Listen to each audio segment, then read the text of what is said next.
High সবাইকে, আমার আরও একটি নতুন ভিডিওতে তোমাদের সবাইকে জানাই স্বাগত। আগের দিন তোমাদের সাথে শেয়ার করেছিলাম বান্ধবীর আশীর্বাদ পর্যন্ত। আজকে তার বিয়ের দিন এবং বিয়ের পরের দিন কী করলাম সমস্ত কিছুটাই শেয়ার করবো। চলুন পুরো ভিডিওটা দেখতে থাকুন। এখানে দেখুন ও কিন্তু পুরো সেজে রেডি আর খুব সুন্দর লাগছিল কিন্তু ওকে। তারপরে এখানে আমাদের জামাইবাবু কিন্তু চলে এসেছিল। এরপর আমরা চলে গেছিলাম স্টলে খেতে। তারপরে শুনি বিয়ে শুরু হয়ে গেছে। স্টল থেকে খাওয়া বাদ দিয়ে কিন্তু চলে এসেছি বিয়ে দেখার জন্য। বিয়ে দেখতে তো আমার খুব ভালো লাগে।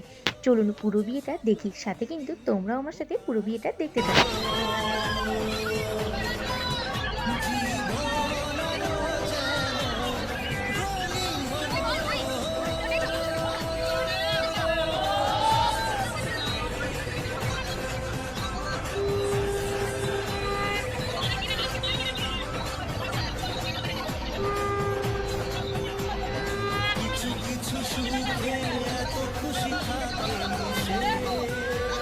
সবাই মিলে কিন্তু খুব মজা করে পুরো বিয়েটা কাটিয়েছি এবং এনজয় করেছি।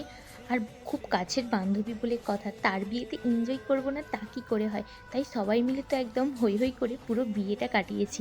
আর এখনও কিন্তু বিয়েটা শেষ হয়নি। চলুন দেখতে থাকি পরে আরও কী হয়।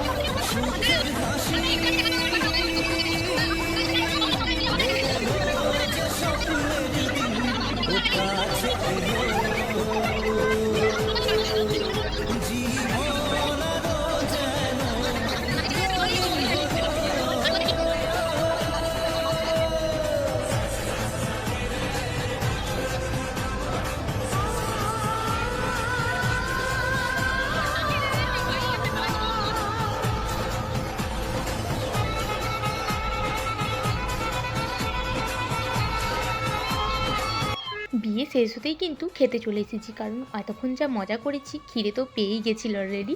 চলুন তার পরের দিন সকালে কী কী রিচুয়ালস হয়েছিল সেগুলো তোমাদের সাথে শেয়ার করি।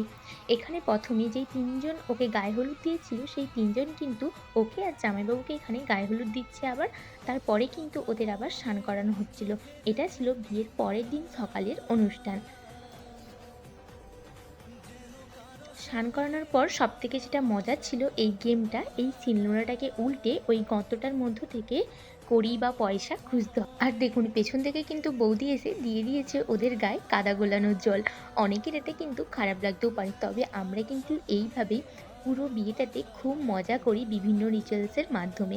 তারপরে ছিল এই রিচুয়ালসটা, এখানে ওরা আবার চেঞ্জ করে এসে ওরা এই রিচুয়ালসটা করছিল। তো তোমাদের বিয়েতেও এই রকম কোনো রিচুয়ালস আছে কিনা অবশ্যই কিন্তু কমেন্ট করে জানাবে। এখানে মূলত ছিল ওই যে মোচার ডাঁটাগুলো হয় ওগুলোকে এরকম মন্ত্র পড়ে পড়ে কিন্তু উল্টে উল্টে রাখতে হবে। তো চলুন আমার আজকের এই ভিডিওটা এতটা পর্যন্তই ছিল। ভিডিওটি কেমন লাগলো অবশ্যই কমেন্ট করে জানাবেন। ভালো লাগলে লাইক কমেন্ট শেয়ার করে দেবেন এবং চ্যানেলটি সাবস্ক্রাইব করে পাশে থাকবেন। দেখা হচ্ছে পরবর্তী কোনো একটা ভিডিওতে। টাটা।